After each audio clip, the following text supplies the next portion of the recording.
Buenos días, buenas tardes, buenas noches, bienvenidas y bienvenidos un día más a mi canal Armas de Construcción Masiva.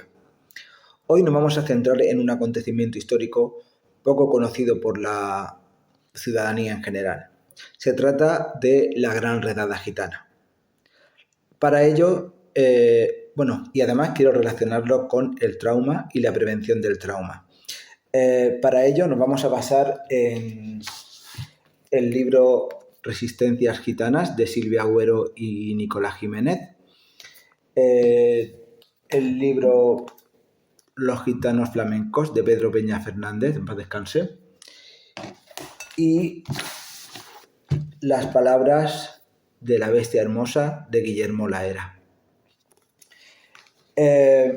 Como decía, nos vamos a centrar en este acontecimiento del que hoy, 29 de julio, se cumplen 276 años. La Gran Redada Gitana consistió en un intento de exterminio de la población gitana de España, en la que se apresaron entre 9.000 y 12.000 personas, como digo, con la intención de acabar con la población gitana española. Como todos sabemos, no lo consiguieron. ¿En qué consistió? Pues en abordar a las familias gitanas según el padrón y separar hombres de mujeres, llevar hombres y niños mayores de 7 años a trabajos forzados y mujeres y niños menores de 7 años llevarlas a casas de misericordia, allí de manera presa, con la intención de que no pudieran estar hombres y mujeres juntos y además pues hicieran esos trabajos forzados, ¿no? O forzosos. Bueno, cabe preguntarse entonces desde la psicología qué traumas han podido quedar en la población gitana desde ese momento. Yo he preferido en este momento centrarme no en el trauma que evidentemente muchas personas sufrirían o sufren en la actualidad, ¿no? Derivado de esta discriminación tan grande. Me quisiera centrar en qué factores de protección pudo tener la población gitana con el fin de que esto nos sirva a todos, con el fin de que nos sirva a gitanos y a no gitanos, ¿no? En primer lugar, la ciencia nos dice que una identidad colectiva fuerte previene del daño del trauma, ¿no? Previene del daño psicológico del trauma. Y para eso me voy al libro que ya os he comentado, Las Palabras de la Bestia Hermosa. A ver si lo tengo aquí localizado. Esperad un momentico. Sí, mirad lo que nos dice el libro. La sensación de pertenencia a la comunidad facilita el desarrollo de vínculos protectores, pero además posibilita la formación de un sentimiento de identidad colectiva que moviliza a la acción y a la resistencia a la adversidad. Se da aquí, como decíamos antes en relación con los conflictos bélicos enquistados, una paradoja. La formación de identidades grupales hipercohesionadas y férreas, causante de un sinnúmero de atrocidades a lo largo de la historia, ayuda, en este caso, a las víctimas del trauma. Fijaos, ¿no? Es evidente, ¿no? La identidad fuerte, cohesionada del pueblo gitano, ¿no? Otro aspecto que pudo proteger a la población gitana fue con posterioridad al ataque el arte. Y aquí me voy a ir al libro de tío Pedro Peña Fernández, que en gloria esté, y os voy a leer un trocito de su apartado La música como lenguaje. Dice así: en la obra Sociología de Salvador Giner puede leerse esta cita que por su trascendencia es digna de ser sopesada y tenerse muy en cuenta. Las actitudes de una clase social oprimida pueden reflejar un resentimiento contra la opresora y también sublimarlo en toda suerte de mitos, fábulas, creencias y formas artísticas. Aquí se acaba la cita de Salvador Giner y nos habla Pedro Peña. Este es, yo creo, el proceso de transformación o metamorfosis que dio motivo para el surgimiento de los actuales cantes gitano-flamencos. Ante la obligada pérdida de una de sus señas de identidad más fuerte, se refiere aquí al lenguaje, a la lengua, como era el lenguaje, no cabía una respuesta belicosa ante la mayoría social opresora. No les quedaban, para continuar su andadura vital, más que las veredas angustiosas del callar y del sufrir.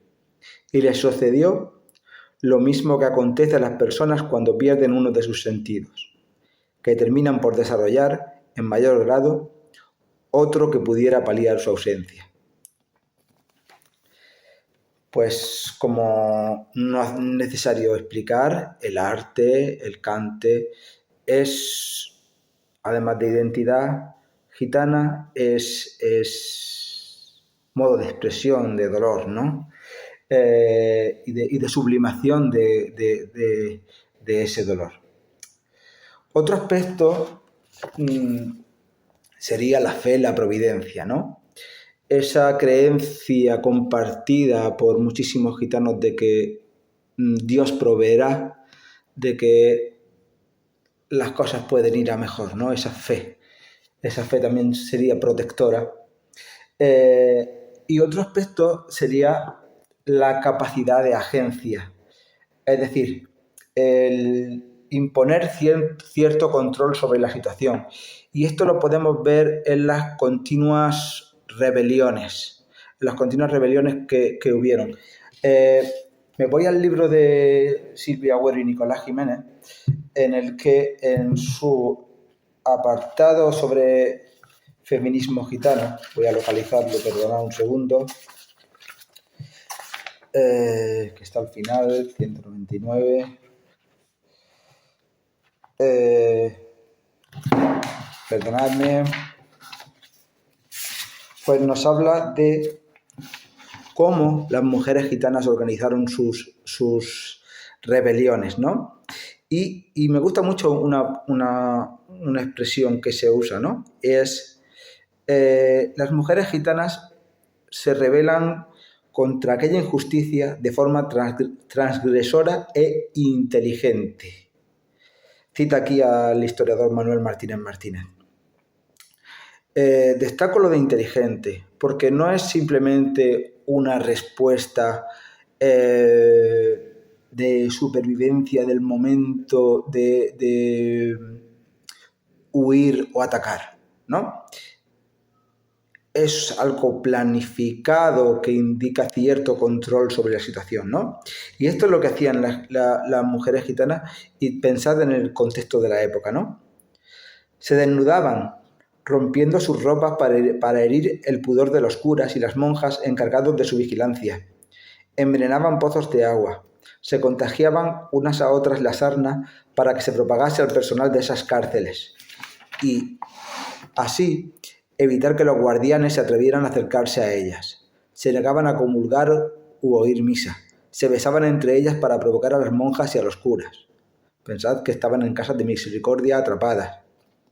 Bueno, también cuentan la historia de la tía Rosa Cortés, que con 2 clavos pues ayudó a hacer un agujero en la prisión y ayudó a mucha gente a escaparse, que aunque ella no tuvo éxito, otras sí que lo tuvieron.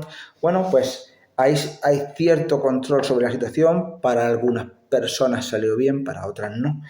Pero me refiero a que hay cierta agencia, no hay una pasividad.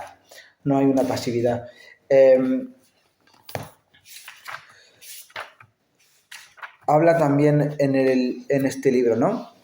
Como digo, por el tema de las rebeliones. En ocasiones, haber tenido un mínimo grado de control, estoy hablando de este libro, ¿vale?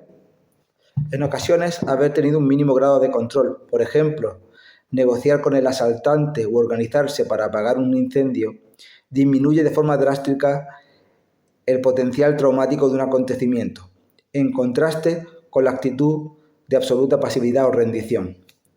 La sensación de entrega total a una agresión incontrolable que puede desembocar en lo que sea, tiene grandes probabilidades de producir un trauma.